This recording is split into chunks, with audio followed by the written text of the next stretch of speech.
Hello students, आज हम बात करेंगे इग्नू एनटीटी डीसी या ईसीसी के वे स्टूडेंट जो इग्नू से डीसी का कोर्स कर रहे हैं।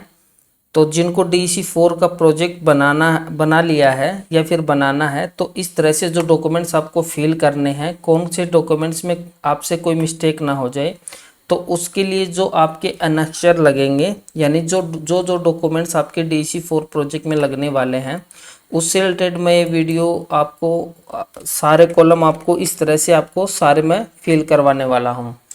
तो वीडियो के एंड तक बने रहिए। और यदि आपने हमारे इस चैनल को सब्सक्राइब नहीं किया है तो यहाँ से आप इस चैनल को सब्सक्राइब कीजिए जब तक आपका डिग्री आपके घर नहीं पहुँचता है।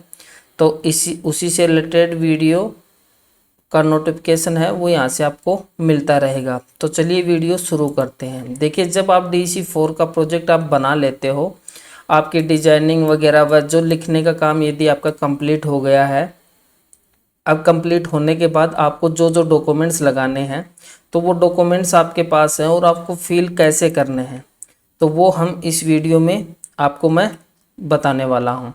तो सबसे पहला जो आपको पेज रखना है वो हमेशा ये आपका डीसी 4 बुक्स में मिल जाएगा, नई गाइडलाइंस के अकॉर्डिंग है। अगर नहीं आपको कहीं भी नहीं मिले इस तरह के पेज, या फिर आपको कोई इस तरह से फिल किए हुए पेज, या फिर आपको पूरा फिल किया हुआ जो हमने ऑलरेडी फिल कर रखा है, इस तरह का अगर यदि पेज चाहिए तो स्क्रीन पे दिए गए व्हाट्सएप नंबर पे आप ये मंगवा सकते हो। तो देखिए, सबसे पहले आपको ये फॉर्म लगाना है। प्रोजेक्ट का पहला जो फॉर्म है, डॉक्यूमेंट्स है, एनेक्चर है जो, वो ये लगेगा। तो इसके अंदर यहाँ पे दिया गया है कि मैं प्रमाणित करता हूँ, तो यहाँ पे आपको पता है स्टूडेंट का नाम आएगा। गलती ना करें, आप बिल्कुल आराम आराम से फिल कीजिए। उसके बाद में नामांकन संख्या। देखिए, बहुत सारे स्टूडेंट ऐसे हैं जिनको पता नहीं है नामांकन संख्या, तो कुछ लोग क्या करेंगे, एडमिशन फॉर्म है उसके ऊपर यहाँ पे कंट्रोल नंबर दिया है तो वो इसमें डाल देते हैं, लेकिन ये नहीं डालना है। इस चीज़ का आपको खास ध्यान रखना है। आपको यहाँ पे डालना है आपका जो आईडी कार्ड है उसके ऊपर जो इनरोलमेंट नंबर होते हैं या आपका रोल नंबर होता है 10 डिजिट का, वो इसमें आपको डालना है। अब देखिए, अवधि यहाँ पे आपको पता है कि आपका जो कुल अवधि थी, तो इस कॉलम में आपको 30 लिख देना है, यानी 30, यानी 30 दिन का आपका ये प्रोजेक्ट वर्क था। अब यहाँ पे क्या आएगा, इस नीचे की जो लाइन है यहाँ पे आएगा आपके गाइड का नाम, यानी जिसकी आपने बीएड की डिग्री लगाई है, ठीक है, यानी जिसको आपने गाइड बनाया है तो उसी का यहाँ पे नाम आएगा। और नीचे आ जाएगा कि आपका जो स्कूल नेम था, यानी जहाँ पे आप सील लगवाओगे, तो जिस स्कूल में आपको सील लगवाई है और जिसकी आप सील आपके स्टाम्प लगेगा, उसी का यहाँ पे आपको नाम लिखना है। अब इसके अंदर आपको वो डेट बतानी है, यानी कम से कम आपका 30 दिन का गैप होना चाहिए। यानी यहाँ पे जो डेट आएगी शुरू करने से और ख़त्म करने तक, तो कम से कम 30 दिन होने चाहिए। इसमें आप संडे के दिन काउंट ना करें, ठीक है, संडे के दिन काउंट ना करें। तो मैं सजेशन करूँगा कि आप लगभग 40 डेज़ का इसमें डेट डालें, या 45, ठीक है, आप ज़्यादा भी डाल सकते हैं, कोई इश्यू नहीं है। कम से कम 40 डेज़ या 45 डेज़ का गैप इसमें ज़रूर डालिए। अब देखिए, मेन होता है ये, जब आप फिल कर लेते हो तो इसमें नीचे आपका क्या रहेगा। तो जैसे इसमें लिखा गया है नर्सरी स्कूल शालादर पूर्व केंद्र व मुख्य अध्यापक अध्यापिका, यानी यहाँ पे आपका जो भी स्कूल का इंचार्ज है, यानी हेड मास्टर जिसे बोलते हैं, तो यहाँ पे आपको वो डालना है। स्कूल की स्टाम्प, यहाँ पे आपको स्कूल की सील लगवानी होगी, ठीक है, यहाँ पे आपको स्कूल की सील लगवानी ज़रूरी है। बाकी जहाँ जहाँ लगेगी मैं इस तरह से एक सर्कल बना दूंगा, आप समझ जाओगे। फिर आपका नीचे दिया गया है, फिर वही आपका सेम स्टूडेंट का नाम आ जाएगा, सेम वैसे आपका इनरोलमेंट नंबर आ जाएगा, ठीक है। नीचे आपका इसी के अंदर ये इनरोलमेंट नंबर है, ऊपर लिख दो चाहे यहाँ लिख दो। अब यहाँ आने के बाद देखिए, नीचे आपका जो कॉलम रहेगा इसके अंदर यानी आप यहाँ पे कोई भी डेट डाल सकते हो, जिस डेट का आप स्टाम्प लगवा रहे हो वो भी डाल सकते हो। आपका जैसे विलेज नेम है या जिस सिटी में आपका स्कूल है, आप जहाँ से हो, कहाँ से आपने सील लगवाई है, तो उस लोकेशन को यहाँ पे डाल दो। अब यहाँ पे आ गया गाइड का सिग्नेचर व नाम। अब यहाँ पे उनका नाम भी लिखना है और इस तरह से यहाँ पे यानी इधर नाम आ जाएगा और इधर जैसे साइन हो जाएंगे।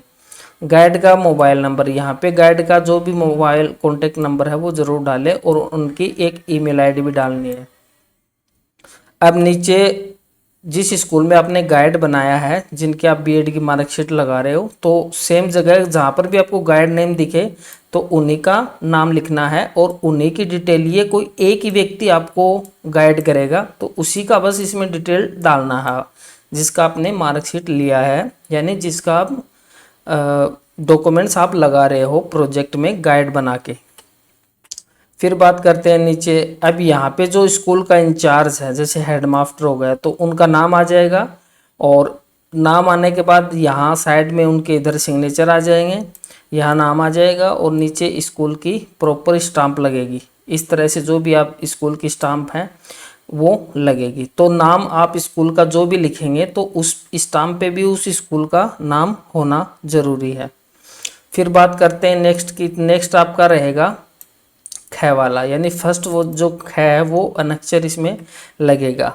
जैसे आपने फर्स्ट टाइम ऊपर दिए गए इस तरह से जो फिल किया था, सेम इस तरह से ही कॉलम है। तो सेकेंड डॉक्यूमेंट्स में भी आपको लगभग ये लिखना है। जैसे नाम आ गया, नाम आने के बाद आप स्टूडेंट का जैसे रोल नंबर आ गया, इनरोलमेंट नंबर आ गया, उसके बाद में गाइड का नाम आ गया, ठीक है। और यहाँ पे जैसे आपकी स्कूल का क्या नाम है, जो भी स्कूल का नाम है वो इसमें आ जाएगा। उसके बाद में आपने जो ऊपर जैसे यहाँ पे आपने 30 डेज लिखा और जो आपने जैसे आपने जो प्रोजेक्ट शुरू किया था 30 दिन का, तो उसकी स्टार्टिंग डेट और वह एंडिंग डेट आपको यहाँ पे लिख देनी है।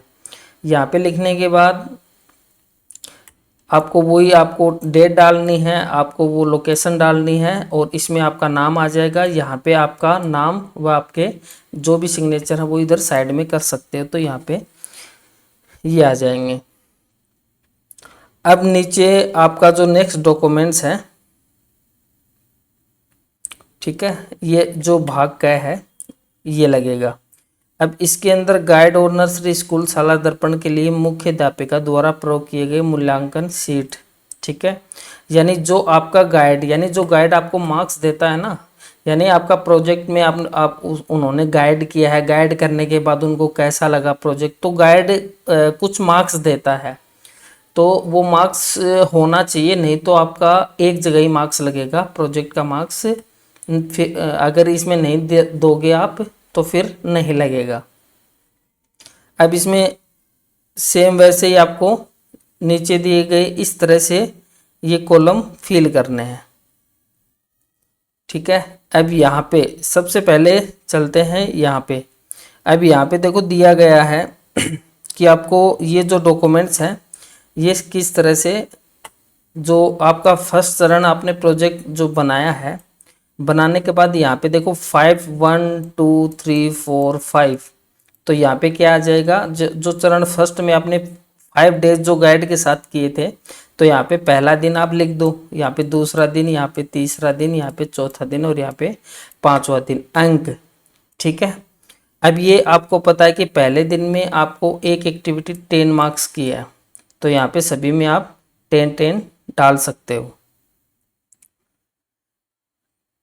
ठीक है। ये यानी गाइड का काम होता है, जो गाइड है ना वो आपका देगा। लेकिन मैं एग्जाम्पल के लिए बता रहा हूँ, वो किसी में आपको 9 देगा, किसी में आपको 8 देगा, किसी में 7 देगा, ठीक है, ठीक है। तो वो आप डाल के यहाँ पे आपको कुल अंक निकाल लेने हैं। अब मान लीजिए यहाँ पे टोटल 50 थे, ठीक है। 10 मैं सिर्फ फुल मार्क्स लेके चल रहा हूँ, तो फुल मार्क्स है, लेकिन आप सेम टू सेम ये मत करना, थोड़ा अच्छे से आप रीडिंग कर लेना। मान लीजिए आपके 50 मार्क्स हो गए। अब 50 मार्क्स होने के बाद सेम वैसे ही अब यहाँ पे आपका सेकेंड चरण में विद्यार्थी द्वारा प्राप्त अंक। अब आपने कितने, यानी कार्य योजना में कितने अंक प्राप्त किए, आयोजित जो क्रियाएं थी उसमें आपने कितना, और जो रिपोर्ट बनाई है उसमें, और फिर आपके कुल अंक। अब एग्जाम्पल के लिए बता देता हूँ, जैसे आपको पता है कि ये आपकी 10 मार्क्स के हैं। अगर मान लो आप टोटल इसमें आपने 10 मार्क्स लिए, ठीक है, इसमें भी मान लो आपने 10 मार्क्स लिए, और इसमें भी आपने 10 मार्क्स आपने कंप्लीट किए, तो यहाँ पे आपके टोटल हो जाएंगे 30। ठीक है, यहाँ पे आपके टोटल हो गए 30। अब इसी तरह से आपको नीचे दिए गए जितनी भी 30 डेज की जो एक्टिविटी हैं, 30 जो एक्टिविटी आपने करवाई थी, वो इसी तरीके से आपको जो गाइड है वो मार्क्स देगा यहाँ पे। यानी मान लो इसमें 9 दे दिए उन्होंने, 9 मार्क्स दे दिए, इसमें भी 9 दे दिए, ठीक है, ऐसे यहाँ पे आ गए आपके 27। ठीक है, अब इसी तरह से फिर जो योग रहेगा, जो आपके टोटल अंक रहेंगे इस तरह से, ठीक है, तो ये जो टोटल अंक आपको यहाँ पे काउंट कर देने हैं। आपका जो भी रिजल्ट आए, मान लो यहाँ पे आपका रिजल्ट आया, जैसे एक एग्जाम्पल के लिए बता देता हूँ। मान लीजिए यहाँ पे आपका टोटल काउंट करोगे तो सपोज करो आपको 300 यहाँ पे मिला, ठीक है, और 300 इसमें मिला, ठीक है, और 300 इसमें मिला। अब टोटल हो गए इसमें मान लो आपके 900, यहाँ पे कुल आपके हो गए 900। ठीक है, अब 900 होने के बाद फिर आपको थर्ड चरण के इसी तरह से विद्यार्थी द्वारा प्राप्त अंक, यानी स्टूडेंट ने कितने अंक इसमें प्राप्त किए हैं,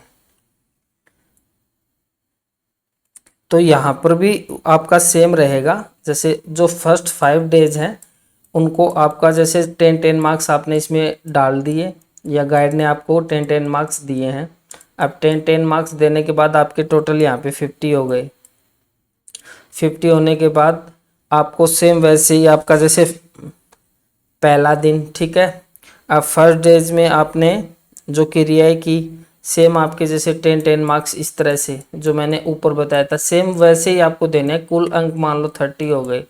इस तरह से ये सारे कॉलम आपको फिल करने हैं। इसमें जो भी आपका थर्ड डेज है, फोर्थ डेज है, फिफ्थ डेज है इसमें, लेकिन मेन पार्ट ये होता है जैसे गाइड आपको यहाँ पे मार्क्स देगा तो इनका यहाँ पे कैलकुलेशन करना होता है।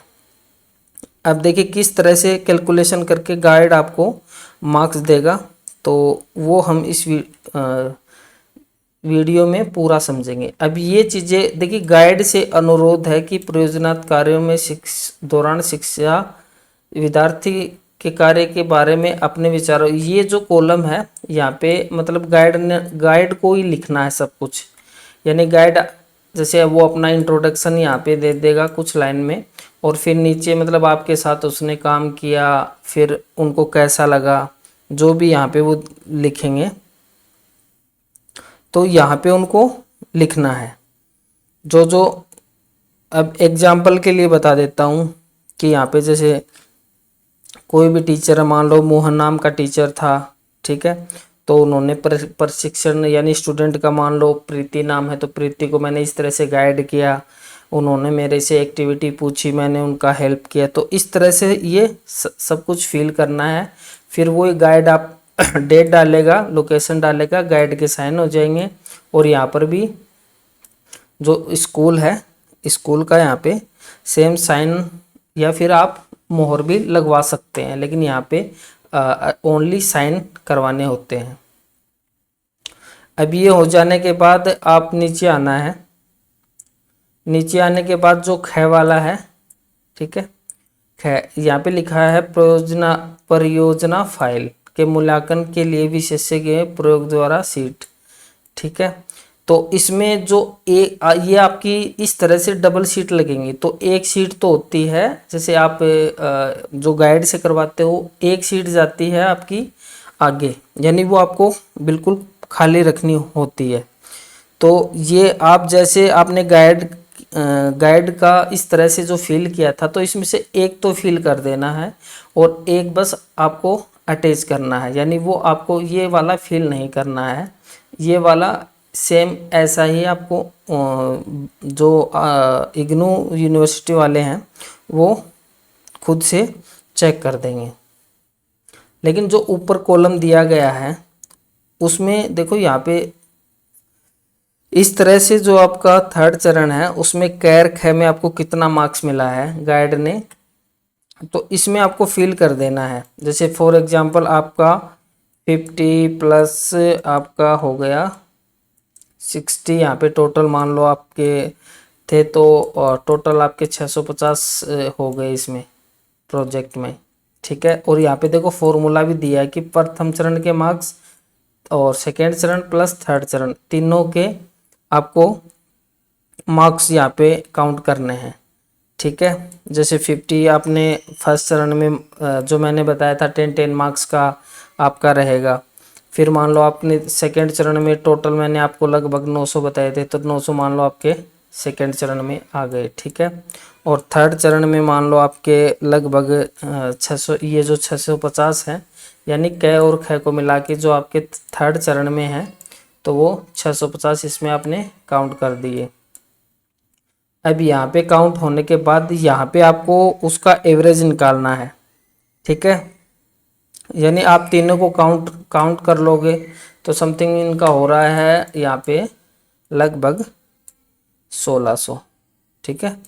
और आपको 1600 मान लो टोटल आपका जो प्रोजेक्ट है वो भी था, ठीक है। 1600 इंटू आपको 30 करना है। एग्जाम्पल के लिए बता रहा हूँ, ये फॉर्मूला की तरह है। आपको एक्स वाई यानी आपके 1600 हो गए जो आपने इसको टोटल किया है, और जो टोटल मार्क्स कितने का था उस तरह से आपको यहाँ पे जो ग्रेड है वो देने हैं, ठीक है।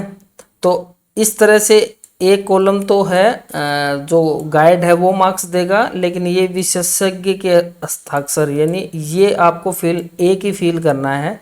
अगर इस तरह का आपका पास सेकेंड डॉक्यूमेंट्स है तो उसे खाली रखना है, उसमें ये नहीं लिखना है कि आपको फिल करना है। यानी एक गाइड के लिए होता है, एक इग्नू जो आप भेज दोगे जब आपका रिजल्ट आएगा, तो ये जो विशेषज्ञ के हस्ताक्षर ये आगे के लिए आपको खाली छोड़ना है, ठीक है। और फिर जैसे यहाँ पे ये जो कॉलम है यानी भाग क में, तो यहाँ पे विद्यार्थी द्वारा भरा जाएगा। देखिए विद्यार्थी द्वारा भरा जाएगा यहाँ पे लिखा हुआ है, तो ये एक एक पॉइंट आप रीडिंग कर लो। रीडिंग करने के बाद सेम वैसे ही आपको जैसे नाम है, इनरोलमेंट नंबर है, आपका एज, लिंक, आपका पता, ठीक है, आपकी सेक्स, आप बेरोजगार हो या रोजगार हो, तो ये यहाँ पे आपको लिख देना है इसके सामने, ठीक है। इस तरह से आपको यहाँ पे लिख देना है। जो जो चीज़ें आपको डिटेल पता है वो यहाँ पे मैक्सिमम आप खाली मत छोड़िए, आपको प्रॉपर सभी लिखनी है। तो यहाँ पे लिखने के बाद आप जैसे गाइड है, यहाँ पे गाइड का नाम है तो गाइड का आपने 2-3 जगह लिखा है, तो यहाँ पर भी आप लिख सकते हो। अगर आपने छोड़ दिया तो कोई प्रॉब्लम नहीं, बस 1-2 जगह तो होना ही चाहिए। कुछ बच्चे छोड़ देते हैं। अब जो भाग है जो आपको ये लगाना था प्रयोजन कारण में प्रतिपुष्टि के लिए, तो यहाँ पे ये भी आप स्टूडेंट से द्वारा फिल किया जाएगा। तो इसमें कुछ कॉलम रहेंगे, कॉलम में आपको ज़्यादा कुछ नहीं करना, इसमें बस आपको एक एक रीडिंग करना है। आपको प्रयोजनात्मक कार्य कैसा लगा, रोचक, अनुदेशक, आपको ठीक लगे इसमें से, यानी आपको नहीं में तो नहीं मतलब करना है। इसमें लगभग कॉलम में आपको जैसे आपको रोचक लगा, अच्छा लगा, फिर अनुदेशात्मक में आप कुछ हद तक ठीक है ऐसे कर दो आप, ठीक है। ये आप अपनी चॉइस के हिसाब से, ये प्रोजेक्ट कैसा था, कठिन था क्या, ठीक है, तो इसमें कठिन पे भी कर सकते हो, हाँ थोड़ा कठिन था, या कुछ हद तक, या फिर नहीं आपको अगर नॉलेज था आपने बना लिया तो इसमें भी आप टिक कर सकते हो, नहीं कोई कठिन नहीं था, बिल्कुल इजी था, ठीक है। अब यदि कठिन लगा, इसमें आप जैसे इस कॉलम में आपको ये जो प्रोजेक्ट है यदि कठिन लगा तो उसका कारण आपसे पूछा जाएगा। तो इस आपको क्या कठिन लगा इस प्रोजेक्ट में, तो आप इसमें जैसे ऐसे लिखते हैं कि बच्चों के साथ जैसे वीडियो बनाना मुझे कठिन लगा, या फिर मुझे इसकी प्रॉपर गाइडलाइन समझने में थोड़ा टाइम लगा तो उस वजह से मुझे थोड़ा कठिन लगा, ठीक है। इसी तरह से आपको इस तरह के क्वेश्चन पूछे जाएंगे जो आप अनेक्चर लगाओगे, डॉक्यूमेंट्स लगाओगे, तो उसमें बस आपको एक टिक करना है। तो ये ध्यान से आप इजीली आप कर लोगे। फिर नीचे आते हैं। इसी तरह से अगर आप नहीं में करते हो तो फिर कोई समस्या, यहाँ पे आपको लिखना पड़ेगा। अगर आप हाँ में करते हो तो ये आप खाली छोड़ दो, ठीक है, इस तरह से। और फिर आपका ये कार्यकर्ता द्वारा मूल्यांकन करने के लिए जांच सूची, ठीक है। इन सभी में आप यानी आपको टिक करना है, लिखना कुछ नहीं है। जैसे हाँ पर है तो हाँ पे टिक कर दो, अगर नहीं पे है तो इस तरह से आप क्रॉस कर दो, ठीक है। तो ऐसे जितने भी इसमें क्वेश्चंस हैं, तो इसमें मतों की सूची, इसमें जैसे आप ये एक पॉइंट आपको रीडिंग करना है। बच्चों द्वारा शिक्षक के बीच संबंधीय संबंध कैसा था? अच्छा था। स्टाफ बच्चों की आवश्यकता के प्रति संवेदनशील प्रदर्शित करता है। यानी लगभग में आप कोशिश कीजिए ऐसे आपको टिक ही करने हैं। लेकिन ये सारी आप जो गाइडलाइन है, जो कॉलम है, वो आपको अच्छे से रीडिंग करके ही आपको, ये नहीं है कि मैंने बता दिया तो आप शिक्षक शारीरिक दंड नहीं देते हैं, अगर आपको ये सही नहीं लगा तो आप इसमें क्रॉस कर सकते हो, या फिर ऐसे टिक, लगभग में आपको मैक्सिमम टिक ही करने हैं, यानी सभी में आपको हाँ में जवाब देना है। फिर नेक्स्ट आगे चलते हैं। तो सेम वो ही आपसे लगभग मध्य में सामने सही का निशान लगाइए, हाँ वाले कॉलम में लगाइए जब आपका मध्य स्पष्ट हो जाए, तथा सही का निशान नहीं वाले कॉलम में लगाए, ठीक है। इसमें वही आपसे पूछा गया है, यानी जगह और खेल सामग्री का मूल्यांकन करने के लिए जांच सूची। तो इसमें भी आपको लगभग हाँ, इसमें ये ठीक है, हाँ हाँ में ही आपको सारे जवाब दे देने हैं, ठीक है। इसमें एक जो लास्ट में डॉक्यूमेंट्स रहेगा वो भी आपका बहुत ही इंपॉर्टेंट रहेगा, तो तब तक आप देखते रहो। और सेम वैसे या जो पहले थे इसी में भी आपको लगभग में हाँ ही करना है। अब बात करते हैं सबसे आखिरी, ये जो आपका 7 नंबर का जो है ना, इसमें जो अनेक्चर आपका, ये आपका सबसे इम्पोर्टेंट है, ये आपको लगाना ज़रूरी है। यानी 2 तो फर्स्ट थे और बीच में आपने देख लिया होगा, उसमें बस आपको मार्क्स फिलअप करने थे, एक में एक खाली छोड़ना था। और इसमें आप थोड़ा सा रीडिंग करके, और ये भी आपका सेम जैसे गाइड का नाम आ गया, ठीक है। गाइड की आप यानी गाइड की शैक्षणिक योग्यता, जैसे बीएड कर रखी है तो यहाँ पे बीएड लिख दो। इस शैक्षणिक की फोटोकॉपी लगाई, यानी उन्होंने जैसे बीएड करी है या फिर एमए की है तो उनके मार्कशीट का फोटोकॉपी आपको ज़रूर से ज़रूर लगाना है। और जैसे शाला पूर्व बच्चों को पढ़ाने का अनुभव, उनको कितनों वर्षों के अनुभव है, तो जैसे 10 सालों से पढ़ा रहे हैं, 5 सालों से पढ़ा रहे हैं, ठीक है। तो जितना उनको लगभग एक्सपीरियंस हो, तो वो यहाँ पे आप मिनिमम 5 ईयर्स तो ज़रूर रखना। यानी आपका जो गाइड है वो 5 ईयर से कम ज़्यादा होना चाहिए, कम ना हो, ठीक है। बाकी जो नीचे का कॉलम है इसमें आपको थोड़ा सा रीडिंग करना है। फिर नीचे दिए गए यहाँ पर भी वो सेम, ठीक है। अब यहाँ पे नर्सरी स्कूल में कार्यरत गाइड का नाम यानी जिस स्कूल में आप सिग्नेचर करवा रहे हो तो वहाँ उनके जहाँ पे जिनको गाइड बनाया है उनका नाम है, साइन यहाँ पे इस तरह से करवा सकते हो, ऊपर साइन करवा लो, नीचे नाम। अब गाइड का यहाँ पे वही सेम ईमेल, फ़ोन नंबर, ठीक है, इसमें आप रख सकते हो। और जो स्कूल का जो प्रिंसिपल है, जो हेडमास्टर है, तो यहाँ पर उनके साइन, और नीचे आपका जो स्कूल रहेगा उनके हेडमास्टर का आप यहाँ पे स्टाम्प ऐसे लगवा लेना है, ठीक है। तो स्टाम्प कम से कम 3-4 जगह मैंने बताई थी, तो आप ये ना करना कि आपने 1-2 जगह यहाँ पे लगाई थी। अगर फिर भी आपको ये प्रॉब्लम हो रही है इस प्रोजेक्ट को फिल करने में, तो इस तरह का डॉक्यूमेंट्स हमसे फिल किया हुआ भी आप ले सकते हो, जो प्रॉपर आपको पीडीएफ के थ्रू हम व्हाट्सएप पर भेज देंगे, ठीक है। तो चलिए वीडियो यहीं क्लोज करते हैं। अगर आप चैनल पे नए हो या इस वीडियो में आपको अगर कुछ अच्छा लगा तो आप हमें कमेंट करके ज़रूर बताइए, और बाकी इस वीडियो को ज़्यादा से ज़्यादा शेयर करें ताकि आपके फ्रेंड इस जो DC4 के नेक्चर है वो बिल्कुल फिल करके इजीली वो कंप्लीट कर पाए। Thank you.